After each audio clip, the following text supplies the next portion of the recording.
What is making you a quitter? What is making you a weak man? What is making you afraid? You have to attack. You have to keep attacking. The enemy has to know he is not going to give up. You must break the soul of whatever the fuck is in front of you.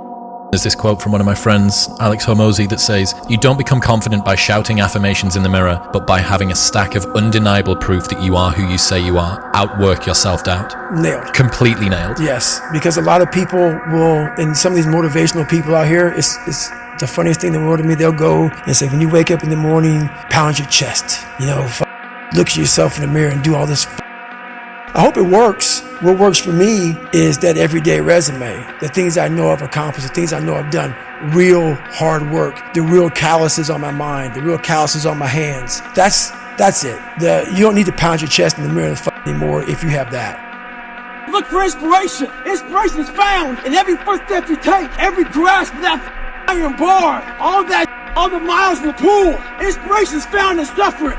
I'm not a theorist. I didn't study a book. I literally put myself in a fire repeatedly like a sword. You put a sword in a fire repeatedly and repeatedly. If you keep on doing that, you're going to get a nice sword. And then you keep on beating it. You got to beat the out of it. And that's what I am. I said, okay, we can't quit. We got to figure out why you are this pussy. What is wrong with you? What's going on here? So I kept on putting the sword back in the daggone fire, and I just beat it harder. And I beat it harder. Before I knew it, I started realizing, all right, man, the brain is starting to get hard. I'm no longer a theorist. I'm now a practitioner. I put it in hell. I dissected it while it's in hell, because you can't dissect anything in a normal environment. You can't dissect anything in 72-degree weather. You must put it in the freezer and freeze the out of it, and then you dissect it. Dissect it when it's miserable. Dissect the brain when all it's thinking about is, I need to get out of here, man. I want to get out of the freezer. Open the door. And you said, nah, 5 more seconds, man. 5 more seconds in the freezer. And that's when you start to pick that brain apart. And that's what all this stuff did to me. I kept on putting myself back into the freezer or the fire and beating the shit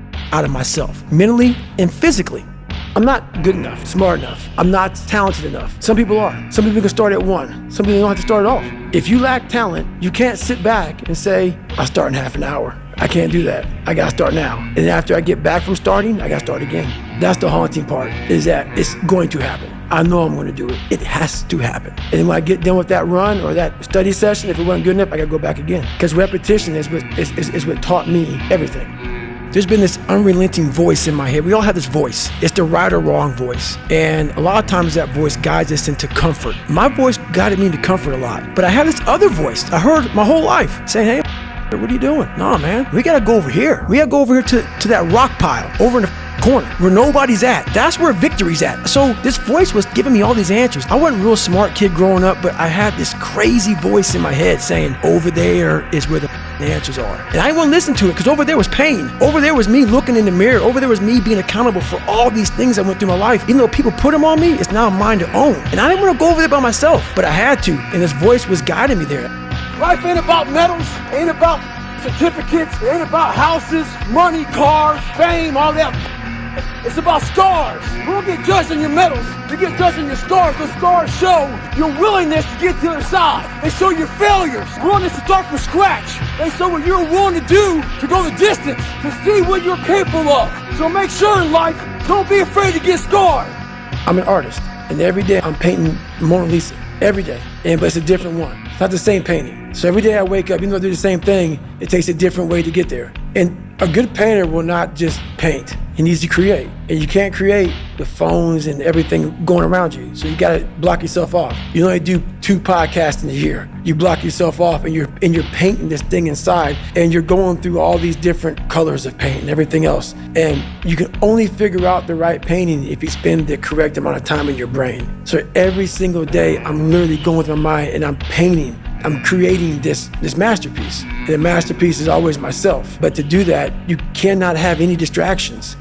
Most people get wrong about motivation. They think it's a permanent fix.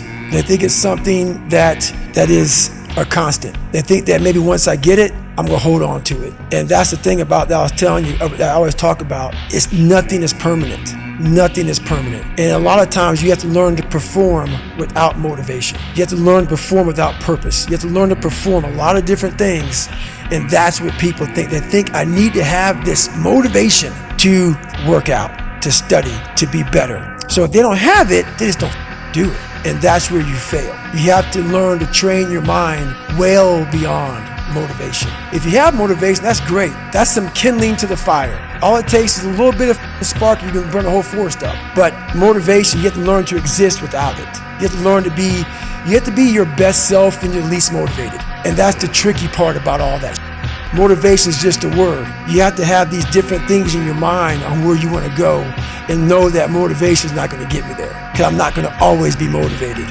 People go, what motivates you now? What motivates me now is that there's over 600 some odd thousand people looking at me saying, Goggins is somewhere out there. He's somewhere out there after it. And I am. So you ain't never home. I'm out there somewhere.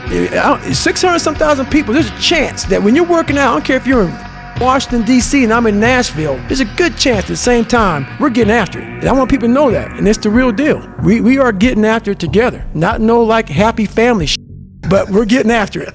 The second I shut out the whole world and realized that one thing, that I am in this world alone. I'm fighting in this race by myself. Yeah, I'm all about people. I'm all about team. I'm all about that but I'm really all about right now and in my life, just like you said, no one knows the real truth about me, how hard I really go. I don't care if anybody knows. I don't want anybody to know. I'm an introvert. I live an introverted life, and I love that about me.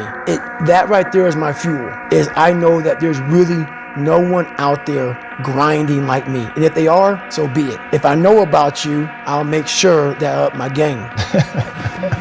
That's what the mentality is all about. My whole thing is a mentality thing. I view myself as the weakest person on the planet Earth. My goal in life was to, in my mind, believe I'm the hardest man alive. And that's why the whole thing is can't hurt me. That's what it's about. It's about whatever you think you are, you have to make that dream a reality. But that's where the hard part is. They lack passion, drive, determination because you haven't spent time with yourself. Your mind will tell you what is next, but you haven't spent the time to go, all right, let me just figure this out. You're looking for, let me Google this and let me Google that and you're not gonna find it there because there's billions of people in this world and they're all supposed to be individuals. We have a pack mentality. That's why you're so lost. Why am I so unique? I'm being exactly what the I was supposed to be. I ain't follow shit. And when I did follow shit, I was like everybody else. Why most people don't want to do that, build that willpower, is because it is scary. It unlocks a whole bunch of things about who you are and who you're not. And a lot of people don't want to go down that journey to discover who they are and who they're not. Because it's not a pretty journey. It's not like I went down it once. I go down it all the time. And when you unlock that, and you can't just turn it off. Like people say, hey, well, how come you haven't retired yet? I built all this willpower. Do you think it's gonna let me just retire because my knees hurt? It's telling me every morning, I wake up like, man, my knees hurt, my legs hurt, my body hurts, but you can still run. So why aren't you running? If you can still run, there'll be a time when you can't lace them up anymore, but you can still run. So I still run. When the time comes I can't run, the body will say, you just can't run. But if I can still do something, that willpower that I have created, it makes me do it every day. And that's what they don't get. What builds a human being is you start with the small building blocks. And before you know it, man, you become something that it doesn't even make sense to most people because it's just who you are now.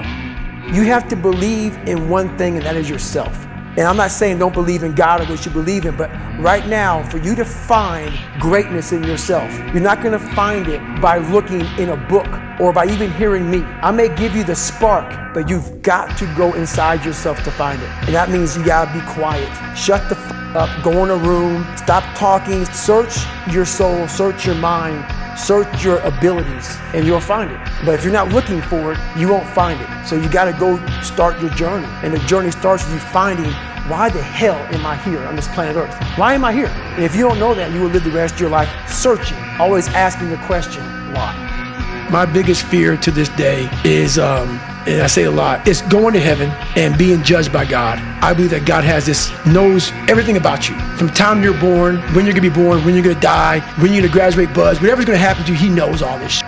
Some people never do what God knows you're capable of doing because we have choices. My biggest fear in life was to get to heaven and God look at me as I'm being judged, and I was some fat 300-pound guy like I used to be that still sprayed for cockroaches with that's okay. It's what you want to do. I didn't want to do that, and I made $1,000 a month, and I got to heaven, and God laid out this chart in front of me, and they said, hey man, look at this chart. It had my name on top and all this amazing shit. And I'm like, that's not me, man. He goes, that's who you were supposed to be. My biggest fear in life is that one day if I ever get judged by something, someone, some energy force, that I go up there and I failed the mission. Whatever force up there thought I was supposed to be some badass and I went up there underachieved. I want that force up there that knows everything to be writing as I'm living and saying I had no idea he even had this in him. So I want to just be the best I can, and a lot of people say that. I truly mean that.